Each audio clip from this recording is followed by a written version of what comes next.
வணக்கம் ஃப்ரெண்ட்ஸ், இன்றைக்கி நம்ம பார்க்க போகிறது கொள்ளு ஓலன். ஓலன் பொதுவாக நம்ம தட்டாம்பயிர் வச்சு செய்வாங்க. நான் அது கொள்ளு வச்சு செஞ்சுருக்கேன். அதுக்கு நம்ம ஒரு 1/4 கப்பு கொள்ளு எடுத்துக்கிறேன். அது நல்லா க்ளீன் பண்ணிவிட்டு ஒரு 8 மணி நேரம் இல்லைனா ஓவர் நைட் சோக் பண்ணி எடுத்து வச்சுக்கோங்க. இப்போ ஊற வச்ச கொள்ளை குக்கரில் சேர்த்து ஒரு 1/4 டம்ளர் தண்ணி ஊற்றி ஒரு 1/4 ஸ்பூன் உப்பு போட்டு ஒரு 3லேருந்து 4 விசில் வச்சு எடுத்து வச்சுக்குவோம். இந்த மாதிரி நல்லா மசிய வெந்திருக்கணும். இப்போ இது இருக்கட்டும்.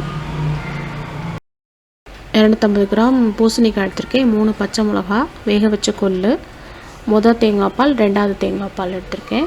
இப்போ கட் பண்ணி வச்சுருந்த பூசணிக்காயை 3 பச்சை மிளகா, 2வது தேங்காய் பால் இதை ஊற்றி நல்லா வேக விடுவோம். தேங்காய் பால்லே இந்த பூசணிக்காய் வேகணும். இதுக்கு தேவையான உப்பையும் சேர்த்துக்குவோம். தேங்காய் பால் ஒரு 3/4 கப்பு எடுத்துருக்கேன். இப்போ இதை மூடி போட்டு ஒரு 6லேருந்து 8 நிமிஷம் பக்கம் மீடியம் ஃப்ளேமில் வேக வச்சுக்கலாம். இப்போ நல்லா வெந்துருச்சு பூசணிக்காய். இப்போ இந்த ஸ்டேஜில் நம்ம ஆல்ரெடி வேக வச்சுருந்த கொள்ளு அதையும் சேர்த்து மிக்ஸ் பண்ணி விட்டுக்குவோம். இது ஒரு 2 நிமிஷம் பக்கம் இருக்கட்டும். இப்போ இதில் ஃபைனலாக கருவேப்பிலை சேர்த்துக்குவோம்.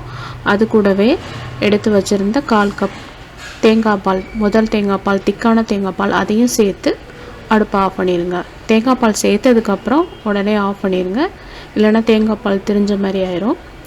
இப்போ கடைசி அதில் ஒரு ஸ்பூன் தேங்காய் எண்ணெய் சேர்த்து நல்லா மிக்ஸ் பண்ணி விட்டுக்கோங்க. சுவையான கொள்ளு ஓலன் ரெடி ஆகிடுச்சு. இது ரொம்ப சிம்பிளான ஒரு மைல்டான ஒரு ஃப்ளேவர் இருக்கும் இந்த டிஷ். இதை வீட்டில் ட்ரை பண்ணி பாருங்கள். எப்படி வந்துச்சுன்னு கமெண்ட் பண்ணுங்கள். மறக்காமல் ஸ்வீட்டி ஹோம் ரெசிபீஸ்க்கு சப்ஸ்கிரைப் பண்ணுங்கள். வேறு ஒரு ரெசிபியோடு உங்களை பார்க்குறேன். அது வரைக்கும் பாய்.